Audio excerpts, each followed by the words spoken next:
The information provided in this show is intended for educational and entertainment purposes only. Viewers should use their own discretion and consult with a healthcare professional for personalized guidance and recommendations.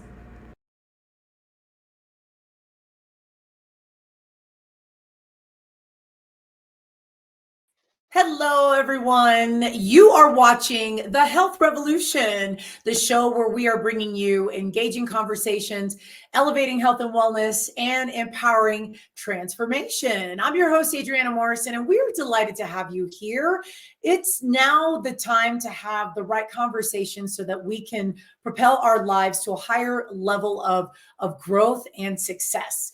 And no matter where you're tuning in to, if you're tuning in on the live broadcast, we certainly encourage you to hop on in and share any comments, questions, or feedback, because whenever we're able to, we would love to share those on air and engage with you. Your presence here as part of the show is allowing the show to grow, and we appreciate you for sure. And as we're getting into things today, today's episode is one that is not often talked about, but it's a much needed episode to talk about because it's far too common. It's more common than we realize. And when I first heard the subject of compassion, the companion compassionate support, compassion fatigue, I didn't realize what that was. But there's a lot of us around near and far that as we get closer to the holidays and working our way through the holidays, there are loved ones in which they need that care and support. And what about those caregivers? How are they being cared for? And what do we need to look out for when it comes to compassion fatigue? And so if you or someone you love or someone you care about is in this role, definitely lean into this conversation because there are incredible takeaways that will be applicable to our lives. And speaking of, at the bottom of your screen, we do have a show note tab that allows you to tap into the information reference points that you can take away with and reference going forward. So with that, we get a chance to dive into this conversation. And whom better for me to bring up than a woman by the name of Natasha Arcangelo. And let me tell you a little bit about my guest. Natasha, she brings the street creds. She is a licensed mental health counselor. That's an LMHC in the states of Florida, Oregon, and Washington. She's a Florida qualified supervisor, a nationally certified counselor, a certified clinical trauma professional. She's a certified compassion fatigue professional. She knows her stuff. A compassion fatigue educator and certified forward-facing professional resilience coach and consultant. She received her Master's of Arts in Clinical Mental Health Counseling from Argosy University, Sarasota. She is the clinical director of Lakewood Residential Treatment Center, an adjunct professor with Purdue University Global, and the owner of Arcangelo Counseling and Consulting, LLC. Her experience includes 15 years as an educator, inpatient psychiatric setting, community mental health, private practice, and mental health tech. She has presented on various topics, including destigmatizing mental health care, compassion fatigue, and effective techniques for working with teens. She operates from a cultural humility perspective and is an ally of LGBTQIA plus community. She's especially passionate about working with clients who are struggling with trauma and anxiety. Please welcome Natasha to the show. How are you? Hello, I'm good. I'm very excited to be here. Thank you for having me. I'm excited that you're here. You are definitely an authority to speak on these matters. And I didn't realize how the conversations aren't as plentiful when it comes to compassion fatigue. As a matter of fact, I didn't realize this was a thing before you and I began speaking a while back. And definitely it's worth talking about, diving into. And tell us a little bit about why should we be paying attention to compassion fatigue, and what are some things that you've noticed about society's trends with this? Well, there's a couple different reasons we should be paying attention to compassion fatigue. It is something that impacts professional caregivers. So, those are people that do work professionally as a caregiver. So, your nurses, your educators, your first responders, law enforcement, your physicians, your veterinarians, your mental health professionals, right? Those are people who are susceptible to compassion fatigue because of what it is that they do for a living. Even if you yourself don't fall into that category, you know somebody, you love somebody who does fall into that category. And it's not something that is spoken about. I've never worked with a physician who learned about compassion fatigue in medical school. I've never worked with a nurse who learned about compassion fatigue in nursing school. They don't teach it to educators when they're working on their degrees. And you would think that even in the mental health field, that they would teach us future counselors, future social workers, future psychologists about it. And most of the continuing education presentations I do are for mental health professionals, and they don't teach us about it. So it's important that you know about it because it may be impacting you personally, or it may be impacting somebody that is close to you in your life.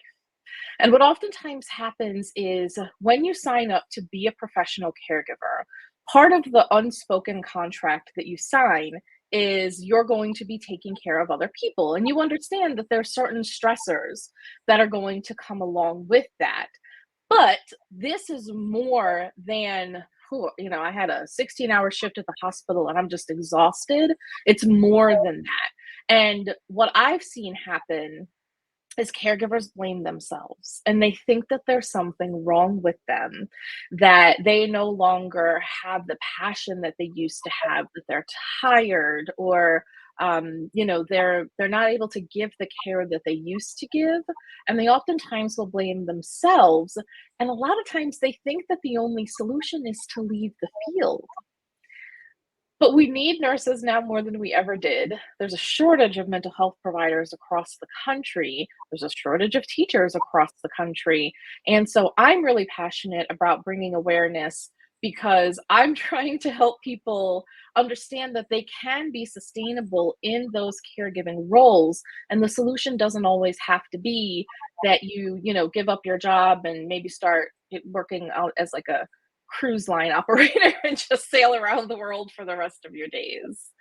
Do So, you do you think that there was a turning point that put more eyeballs on the situation, or was this always something that was this a long time coming, or was there a certain trajectory that there was a fork in the road with providers that this then became a necessary topic to look at? great question. So, I think that it's always been a necessary topic to take a look at. However, March of 2020 was really, I think, the tipping point. I think it was at that point we realized how important our nurses were, how important our educators were, and how important our mental health professionals were. And at the same time, we were demanding more of those professions than we ever had before. And along with that, they were not really given the support that they were given. I don't know if you remember. So I'm from New York originally, and I would watch these newsreels of people in New York City who would go outside and like stand on their balconies at shift change time, and they would bang on pots and they would yell and they would play music, and they would cheer on all of the nurses that were heading into the hospital to do their shift, right? And we were so excited for them, and we were so grateful for them. We were so grateful for educators. And then maybe a couple of months in, if it even took that long, we were taking them for granted again. And as a field, nurses were experiencing loss like they never experienced it before. Nurses Mm. understand they're going to lose patients. That's something that they learn about in nursing school. But they didn't sign up for this. They didn't sign up to lose this many patients in this short amount of time. Imagine the mental fortitude it takes, because I can't do what nurses do, God bless them. Mhm. But imagine the mental fortitude it takes to have a patient die in room one and then have to turn around and go to room two. And pull it together and put a smile on your face and say, good morning, Mrs. Jones. How can I help you today? What's going on? But to do that day after day after day while you've got, people dying at rates that you've never experienced before. Teachers had to go. First of all, teachers are way underfunded and under-resourced as it is, but they, at the drop of a dime, had to switch from being in the classroom to being fully remote when they'd never taught remotely before. Imagine, how hard is it to keep the attention of your 5-year-old when they're in the same room with you? Imagine trying to keep the attention of 35-year-olds who are staring at you through a computer screen, right? But we gave lip service to them, and then a month later we were kind of over it, and yet it continues to impact us even 3 years on down the road. COVID's not done with us yet, and the more research that's coming out of it, the more we're realizing that as a society, literally as a human species, we have been fundamentally changed by this global traumatic event. And that's even more evident when you look at populations of caregivers. So I would say March of 2020. Oh, yes. And it's of course, everybody remembers just that was the turning point in so many different ways. Do you think that it highlights a problem of taking for granted our those who are in this type of field, that they're the ones who are taking care of us, and they'll always be there, and and it's just the assumption that society makes. Do you think that COVID shed light on this being a chronic issue, or was this something that you noticed that was a pattern that was growing as we were trying to figure out our way through COVID? So I think that it was always there, but I think that COVID really brought it to light because there's two things that's going on. Society doesn't really appreciate our caregivers, number one. I don't think we have enough respect for what they do. And then number two, I also think that it's a failure of the way that we teach our caregivers. If we taught nurses about compassion fatigue in nursing school, I think it would make a difference. If we taught our educators about compassion fatigue, it would make a difference. If we taught future counselors about compassion fatigue, it would make a difference. So I think it's twofold. I do think society does not appreciate us enough and what we do. But I also do think that we could better prepare those of us that are heading into caregiving as a field, because we're kind of in this unique corner of society, right? Where I can only do the work that I do as a licensed therapist because I care genuinely about people. I want to help them get better. And at the same time, the very fact that I care so much about them is what led me into suffering my own compassion fatigue, right? So it's a very interesting juxtaposition of the aspects of your own personality. And many caregivers, if you talk to them, the reason that they want to go into caregiving oftentimes is because of something that happened to them, right? Maybe they survived a childhood brush with cancer and they had a fantastic nurse, and that's what had them decide that they wanted to be a nurse. Maybe as a child, they went to go see a therapist when their parents got divorced, and their therapist was just absolutely awful. And they said, when I get older, I want to be a therapist to young children who are experiencing divorce, but I'm going to do it way better than that therapist did it for me, right? If you ask law enforcement, many times it's the same thing. There's a reason that we're called to these fields. Oftentimes it's because of our own stuff. And it's also our own stuff that leads us to compassion fatigue, that leads us to burnout because we care so much. So maybe in some aspects, it's the internal urge to problem solve that say a person has gone through a situation that was upsetting, uncomfortable, that really stuck with them and stayed with them in their life. And then internally they're thinking, I want to fix this. I want to move through life. I want to be the answer to this problem, or I want to help make this problem go away. Would you say that is there a clinical definition or has it been recognized, compassion fatigue, in the DSM, or? No, it is not in the DSM. However, as amazing as the DSM is, the DSM is not all encompassing, right? Like, for example, imposter syndrome is something I think that's widely recognized in the field. I've worked with many professionals struggling with imposter syndrome. It's not technically in the DSM. Might it be in the next iteration? Perhaps. So the compassion fatigue is not in the DSM, but that doesn't mean it's not recognized. There is a lot of peer-reviewed literature on compassion fatigue. And when you take a look at what the bulk of that literature refers to, if you do any kind of glance at those journals, most times, I would say probably 9 out of 10, the field's definition comes from Dr. Charles Figley back in 1995. He wasn't the first one to recognize compassion fatigue, but he was the first one to really put together what the definition is and really start to get some statistics on what we were looking at with caregivers. So he defines compassion fatigue as a combination of burnout and secondary trauma. So it essentially requires two ingredients. The secondary trauma comes from witnessing or interacting with suffering people over and over and over again. And then the burnout is what's happening inside your nervous system. So a more thorough definition would be a state of exhaustion and dysfunction that happens biologically, psychologically, and socially as a result of prolonged exposure to compassion stress and all that it invokes. And so that's the most widely used and accepted definition of compassion fatigue, which came from Dr. Charles Figley. Now, is there a time frame in which that's defined, or that falls under that category? When is there for example, is there a specific amount of time that a caregiver has to undergo in order for it to be recognized? A short period of time of maybe events, or no? So there's no specific, no minimum amount of time in which Right. Yeah. quantify.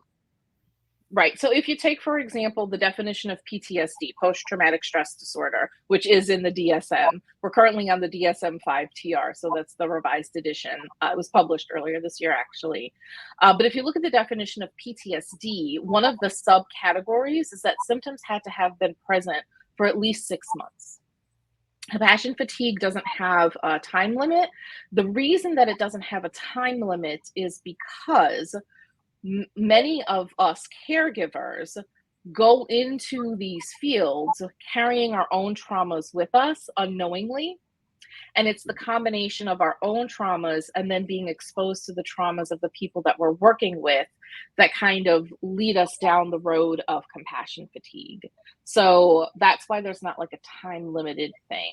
And I do also want to mention all of my learning from compassion fatigue. I'd be remiss if I didn't mention Dr. Eric Gentry. He's been researching compassion fatigue for over 25 years. He actually did his doctorate with under the supervision of Dr. Charles Figley. So he was right there at the very beginning of all of this. Highly, highly respected. He literally transformed my life. And so I am very honored and privileged to be able to get out the word about Dr. Eric Gentry and the work that he does at the Forward Facing Institute, because he really is transforming the lives of the caregivers that he has the ability to reach.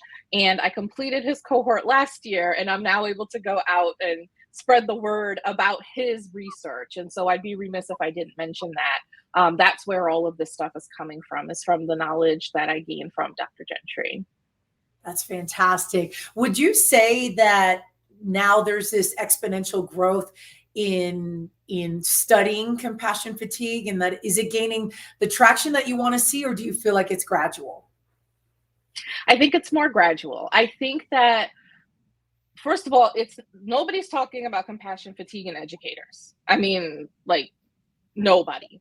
I have seen, I will say this, there have been quite a few studies that have come out with nurses looking at burnout, especially in the wake of COVID. So there has been a significant amount of research done with nurses, some with physicians. I've not seen literature on law enforcement. I've not really seen literature on first responders. And there are studies that look at the impact of compassion fatigue on mental health professionals. But one of the things that I always do when I'm putting together a CE presentation, a continuing education presentation, is when I'm doing my peer-reviewed research, I look at the study size, like how many people were in your study. And there's a difference between a study that has 10 professionals in it and a study that looked at 250 professionals, right? So I always hesitate to speak on those studies that, I'm not saying that they're not valid, but to me, there is a different validity to a study that looked at 250 mental health professionals and a study that followed 10 mental health professionals. So I've not seen a larger scale look at the impact on mental health professionals. So yes and no. It's definitely not where I'd like it to be, that's for sure. Right. And we're going to continue this conversation. We're going to take a commercial break. We will be right back on the Health Revolution.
We're back here on the Health Revolution. Quick shout out to our sponsor, Biomed IV, Colorado's only mobile IV therapy service. And we are spending some much needed quality time with my guest today, Natasha Arcangelo. She is a clinical director, adjunct professor, and a certified compassion fatigue educator. And we're talking all things compassion fatigue, a whole lot more important than we give credit for in society's terms.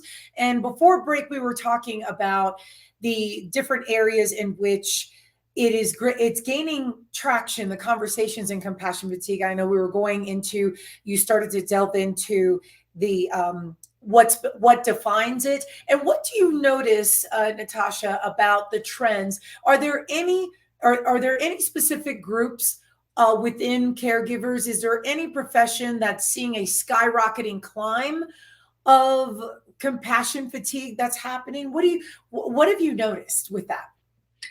Yeah, so I don't have statistics to back me up on this. This is just my own clinical observation. I would say the folks that are struggling the most right now would be nurses, educators, and mental health professionals. Those, just from my own clinical observation, doing individual therapy sessions, those are the folks that really seem to be struggling the most. Yeah. Mm-hmm. And so, what are some of the, let's dive into some of the symptoms of Mhm. compassion fatigue. What are some of the obvious, and then can we go into the not so obvious things to look out for when it comes to compassion fatigue?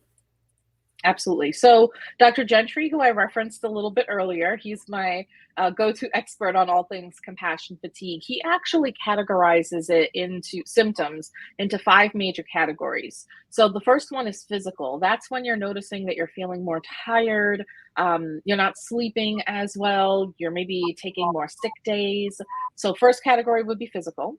Second category is psychological. And this is one that people tend to notice most often is the numbness. When you're a caregiver, empathy tends to be at the top of your job description, but maybe, you're looking at your patients or you're looking at your students and you're like, "Ugh, I don't have the energy to care for these people right now." Maybe you're having nightmares about work. Maybe you are struggling with making decisions. Even something simple like, should we get pizza or Chinese food for dinner? Just feels overwhelming. The third category is emotional, and that's where maybe the people around you are telling you that you seem kind of irritable. Maybe you're feeling overwhelmed. You're having this dread about going into work, right? And then there is the spiritual. That's the fourth category. So you're avoiding your friends and your family. You are, just struggling with these feelings of hopelessness. Maybe you're not as engaged in activities as you used to be. You've given up running, or you're no longer going to that book club that you were really into for the last year and a half. And then finally there's the professional. So you have decreased productivity at work, you're not getting your notes done, you're behind on your lesson plans, work is following you home, right? So even when you're home, you're not on the clock. It just kind of keeps playing in this loop in your head that you just can't shut off even though you want to, maybe even feel like quitting your job.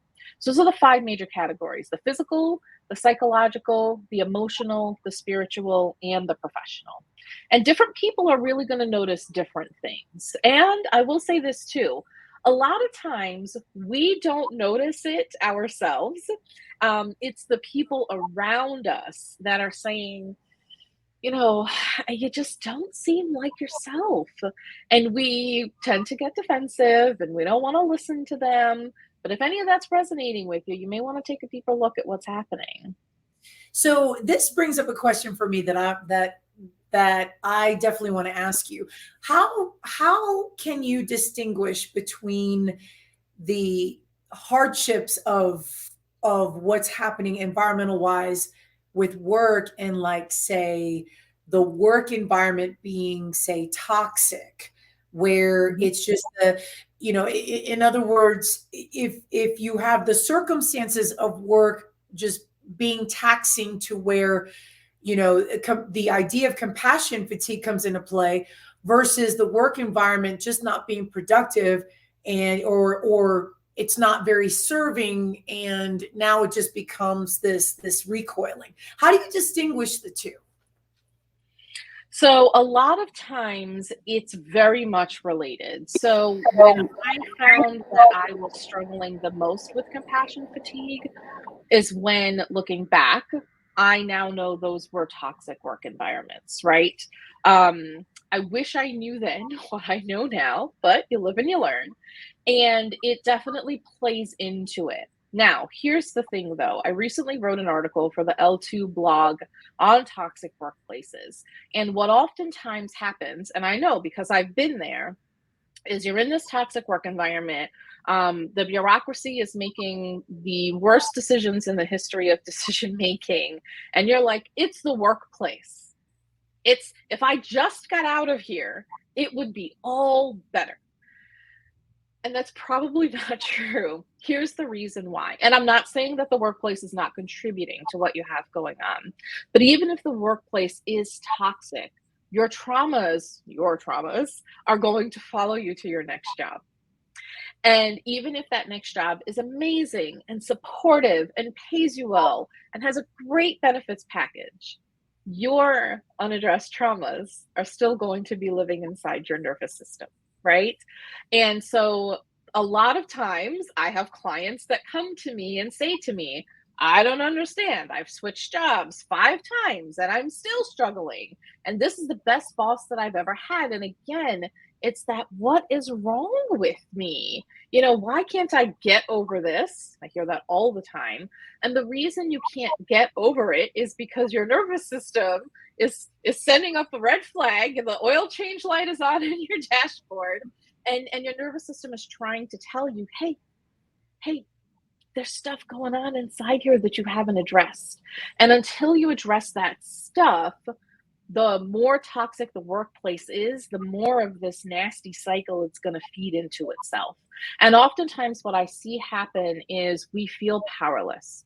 If you're in a toxic work environment, it feels like you're never going to be able to get out. And it's like, I guess this is just going to be my life day in and day out for the next 20 years. And there's this hopelessness that comes along with it.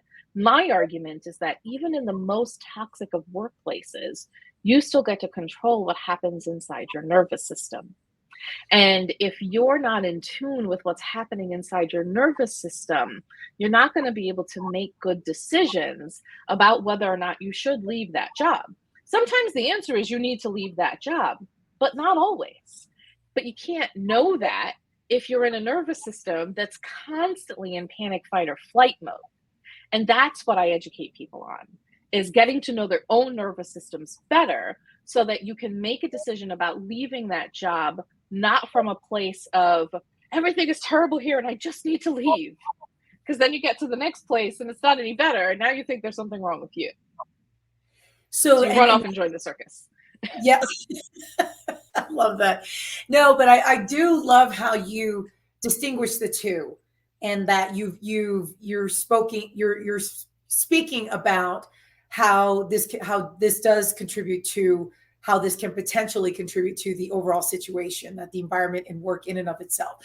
When you've given talks and you've spoken to different groups, what are you noticing about those in supervisory roles that are listening to what you have to say? Are you watching others lean into you? Are you finding that there's a level of curiosity that maybe hasn't been perked before? What are you noticing with those in higher level positions that when they hear what you have to say? Yeah, and I've had the privilege of speaking to some groups that understand that this is important. And in order for them to better support their own people, their own workers, they need to get a better idea of what's going on. An underlooked field that I haven't mentioned yet is HR. Our human resources folks deal a lot with other people's stuff, because who's hearing about the deaths in the family? Who's hearing about the miscarriages? Who's hearing about some kind of chronic illness that somebody's just been diagnosed with, right? And so HR oftentimes is very adjacent to what I do as a counselor, but they didn't take all of the psychology classes that I took, right? And so they're often ill-equipped to handle these conversations, not because they're bad at it, but I mean, how do you deal with something you haven't been trained in? And so when I have the privilege of speaking to a group of leaders, I always have to remind them, you have to think about what's going on with your own nervous system. And here's what I mean by that. We've all been around somebody that was so anxious, they made us anxious, right? Like, I think we all have had that experience. Well, there's an evolutionary reason for that. It's because our nervous systems communicate with each other. When we shared the planet with saber-toothed tigers, for example, if your nervous system started vibrating because there was danger in the environment and my nervous system picked up on it, we were both able to survive. Yeah, that was a tool that helped us get to the year 2023. It's not as helpful to us now, but if I'm in a meeting with my manager and my manager had just an awful meeting with the CEO that morning, right? They are now carrying all of that in their own nervous system, all of that anxiety. And sometimes that anxiety vibrates off of people in waves. So regardless of how well or badly that manager intended that conversation to go, if their anxiety is at a 10 out of 10 when they're speaking to their employees are going to be more anxious, right? And your own internal traumas are going to amplify that message. And you can see how now we're all at a 15 out of 10 with our collective anxiety. And so, what managers don't often expect to hear from me and are often surprised to hear is, again, it comes down to what's happening inside your own nervous system. Even if you're going to be giving bad news to your team, I need you to get yourself into a regulated body, into a regulated nervous system. Because if your anxiety is at a 15 out of 10 when you're talking to your people, their anxiety is going to be at a 15 out of 10. And you can deliver bad news. I know it sounds contradictory, but you can deliver bad news inside a well-regulated nervous system. You have the ability to do that for your folks, but you have to do it consistently. And you have to be aware of what your presence is when you're having those meetings, when you're having those conversations. This is really good. This is you're surprising me right now because I didn't think that we would talk about those in HR positions. And now that I'm thinking about it, it makes total sense. When we think of HR, we think of human resources, and then just in and of itself. And then the roles that they play. One could look at them as they're the gatekeepers because of because of the necessary components within an organization. But at the same time, so I can see how the downhill motion of the emotions and how that can play a role in how they're dealing with employees. And maybe now I'm thinking about it, the level of, the tongue-in-cheek reputation that sometimes just permeates through society about HR and all that implies with that. So then how do we, so HR, so for a second here, let's talk about this. So is there the reputation of being, being that stoic role in the company where you don't crack or budge, or you hold the line with delivering news or deadlines or implementing or calls to action, things like that. So what's the best way to get around that? The level of stoic, being stoic in this situation. Yeah. So it all starts with getting in touch with your own nervous system. You have to know what's going on inside of you. And so one thing that I always introduce to people is the ACEs. The ACEs stands for Adverse Childhood Experiences. The most commonly used form is a 10-question. If you Google it right now, it'll come up within 10 seconds. And many people are not aware of their own ACEs score. I'm typically surprised when I present to mental health professionals that even many mental health professionals don't know what their own ACEs score is. And it's a tool that they use with clients. So they'll be speaking to clients about their ACEs score without knowing their own personal one. So what I would recommend to folks is take the ACEs. Forewarning, there are some really tough questions on there because it assesses for neglect, it assesses for trauma, it assesses for abuse.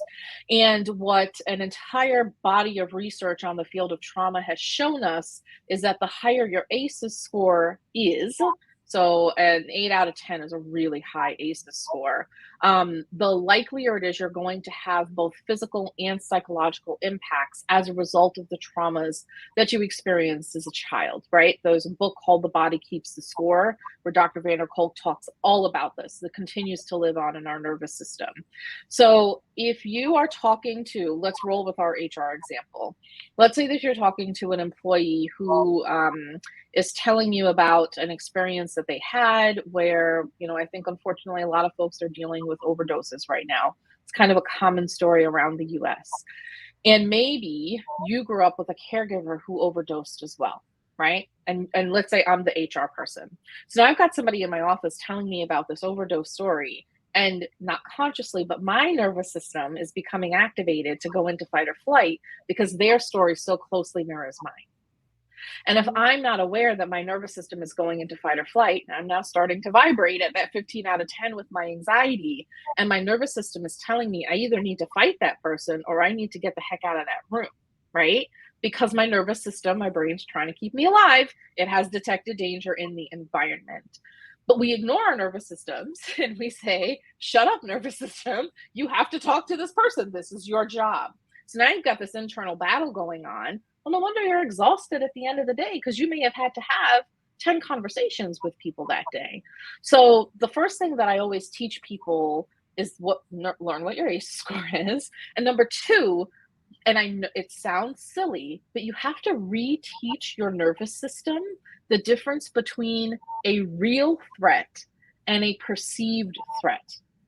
All too many of us learned, not on purpose, we learned that things were life-threatening that are not actually life-threatening. How many of us survived middle school, right? You couldn't pay me to go back and do middle school all over again. I mean, I could list off probably 500 traumas from middle school alone. But those things continue to live on in our nervous system. A lot of times that's where people's fear of public speaking come from. You know, if you dropped your tray in the cafeteria the first day of middle school, everybody stopped and laughed at you. For the rest of your life, every time you walk into a room and there are people laughing, your nervous system goes back to middle school you. And all that embarrassment and shame comes back, and you're like, "Oh, I don't like that," right? So this is happening to us, everybody, hundreds of times a day, and we're not consciously aware of it until somebody like me comes along and says, "I'm not arguing with you that you were uncomfortable in that situation. What I'm asking you, though, is were you in genuine life-threatening danger? Were you about to die?"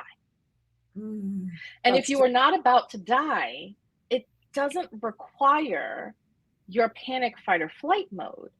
And if you learn how to regulate your nervous system, and Dr. Gentry has some fantastic tools that he teaches people, if you learn how to regulate your nervous system, you can have that conversation with the person in your office who is talking about somebody that they love that just overdosed. And even you can have empathy for them, you can hold space for them without your own nervous system going into panic, fight, or flight mode, right? This is really good. We're going to take a commercial break. We're going to continue this conversation. We'll be right back after this. Thank you so much for watching The Health Revolution. Our show is growing, and it's all thanks to viewers like you. No matter how you found us, please hit the subscribe button so we can stay connected and continue to deliver amazing content to you.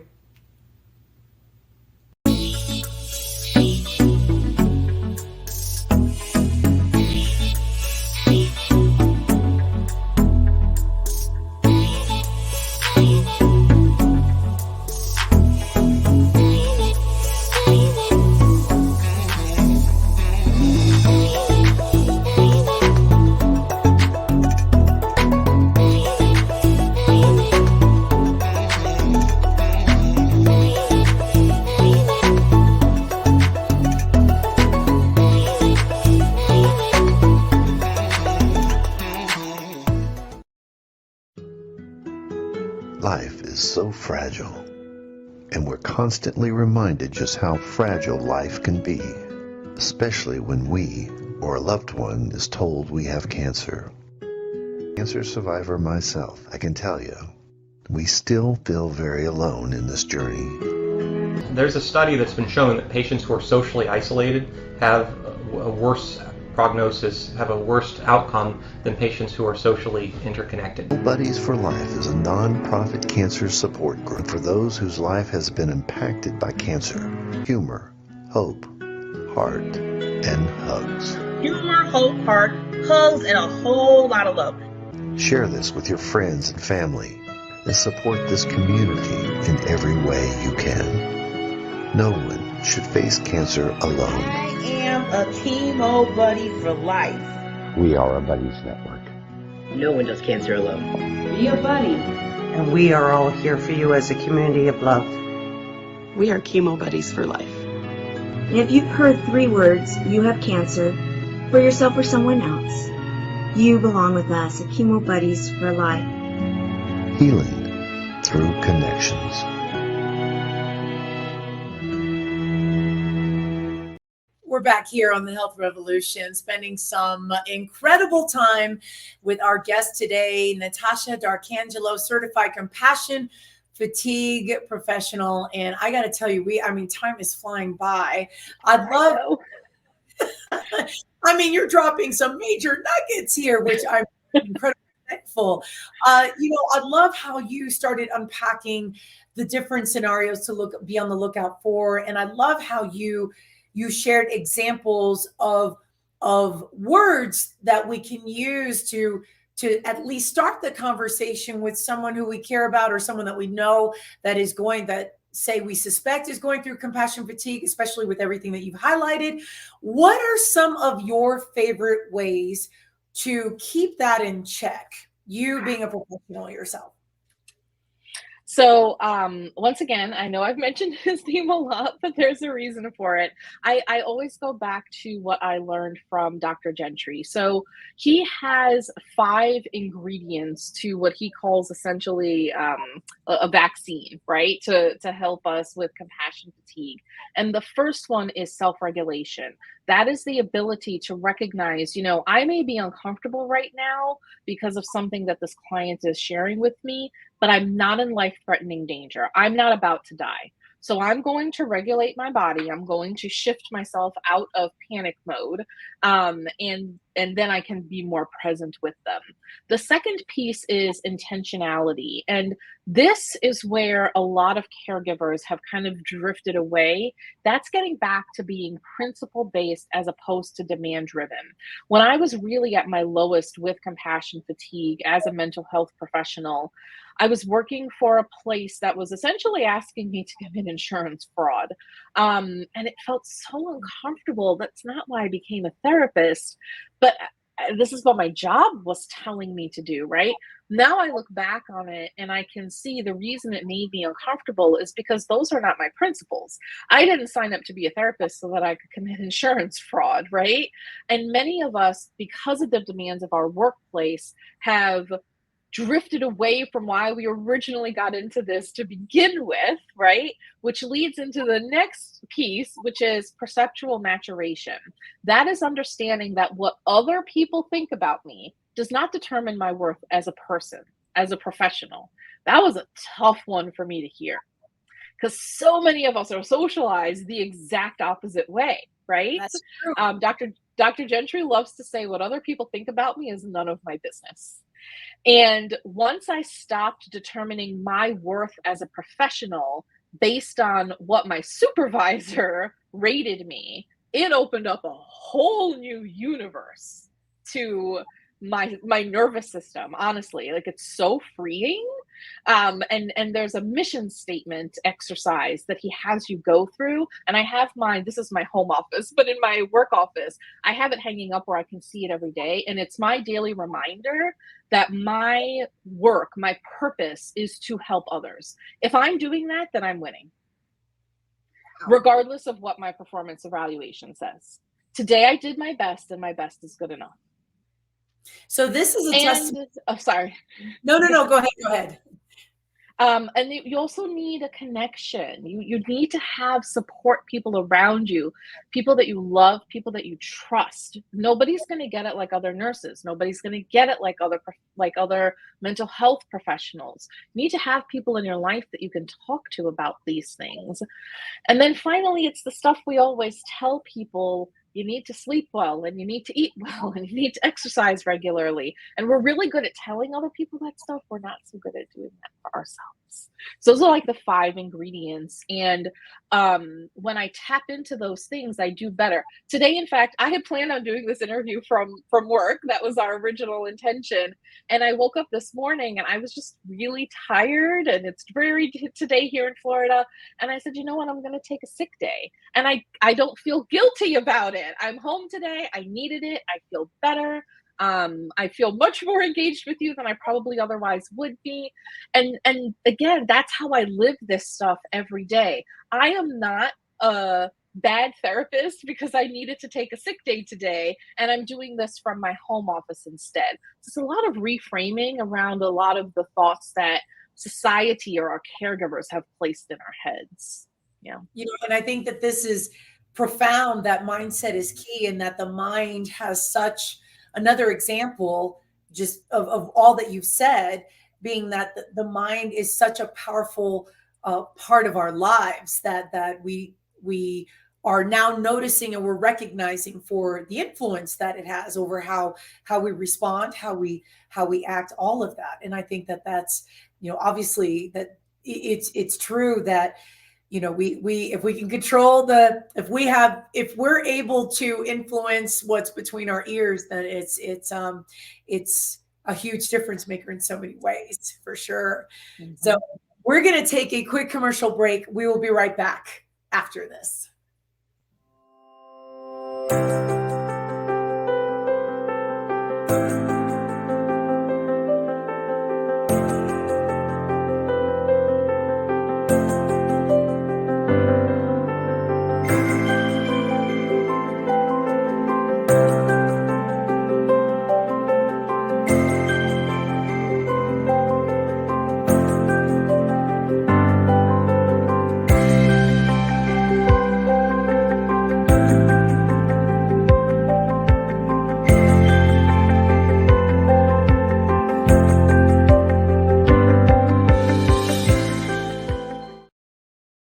Hi there, I'm Dan Hafner. I'm the host of the show Tech Bites with Dan Hafner. Join me live every Wednesday at 7 p.m. Eastern, 4 p.m. Pacific on the Achieve TV network for the latest technology and business news and advice. Join me right here on E360 TV. We're back here on the Health Revolution. My guest today, Natasha Arcangelo, certified compassion fatigue professional, and a whole lot of street creds that comes with that, the receipts. And so, Natasha, so you tell us a little bit about what you've got going on coming up as we're entering 2024. What do you have on the calendar?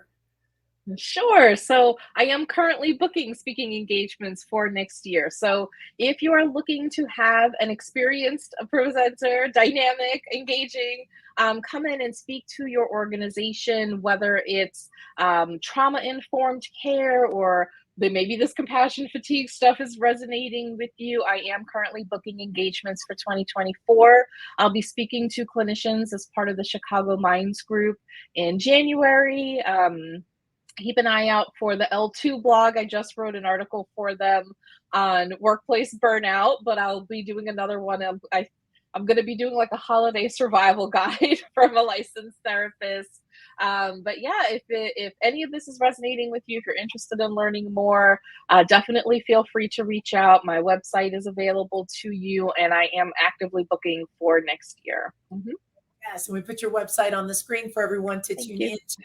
Where are you on social media? What are some other places that you can be found? So I am most active on LinkedIn, and that's where I like to post, anything that I have coming up, any articles that I've written, podcasts that I've guested on, and also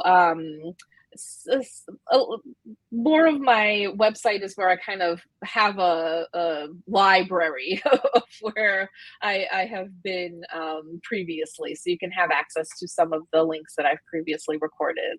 So yeah. Now, do you have LinkedIn is the place to find me? Oh, gotcha. Now, on your website, do you have links to some of the articles that that viewers can tune in and read more in detail about your thoughts and your contributions to the subject matter? Yep, absolutely. Mm-hmm. Okay. This has been incredible. I had no idea that this was much more widespread than what we originally talked about. I know that what came to mind is our nurses and then just the medical profession. You've also reminded us all about first responders and obviously, like, say, firefighters, law enforcement, and then of course we're talking about HR. So this is encompassing a huge number within our population. Where do you want to see, ideally, where do you want to see things go as the workplace continues to evolve and we're still just navigating through COVID? I honestly, if I could wave a magic wand, I wish that every workplace was more trauma informed. I think that's where it starts, regardless of what field you work in. If you don't understand how your own traumas and the people that you work with, how their own traumas influence our day-to-day lives, you're going to continue to feel frustrated or unheard or like you need to leave. And so I think that regardless of where you work, any kind kind of information that you get on being a more trauma-informed workplace is really the foundation of everything that we need to do. And just be kinder to each other. You never ever know what somebody is going through. And I'll always speak on, I've worked with some amazing therapists. Yes, as a therapist, I am in therapy. Everybody should be in therapy. It's okay to not be okay. We do this because we love this. We love helping people. And if any of this is resonating with you, I would encourage you, please, please reach out for help and just talk to somebody. We're standing by. We want to listen. We want to help. That's fantastic. Natasha, we are out of time, but I am so thrilled that you shared your gems, your time, your energy, your input. Thank you so much for being on the show. Thank you again for having me. It's been a pleasure. This flew by. I know. Blinked. See, that's what happens when we blink. And for all our viewers tuning in, no matter which way you tuned in, don't forget to hit the subscribe button. We are so glad that you're here, leaning into this important conversation that we need to have more of. You can find more information about our show on our website. That's thehealthrevolutiontv.com. There you can certainly share with us any show ideas, any topics that are important and relevant to you that we should also continue to cover. In addition to that, we do have a newsletter, so feel free to subscribe to that. And you'll see that, of course, as you are on our website. And you can find us on E360 TV Tuesdays and Thursdays. We are on the Achieve TV channel. We are on at 1 p.m. Eastern Standard Time. That's 10 a.m. Pacific Time. And we are excited to continue to roll out incredible guests and impactful conversations. With that, we are absolutely out of time. Thank you so much for tuning in. Until next time, we will see you soon. Take care.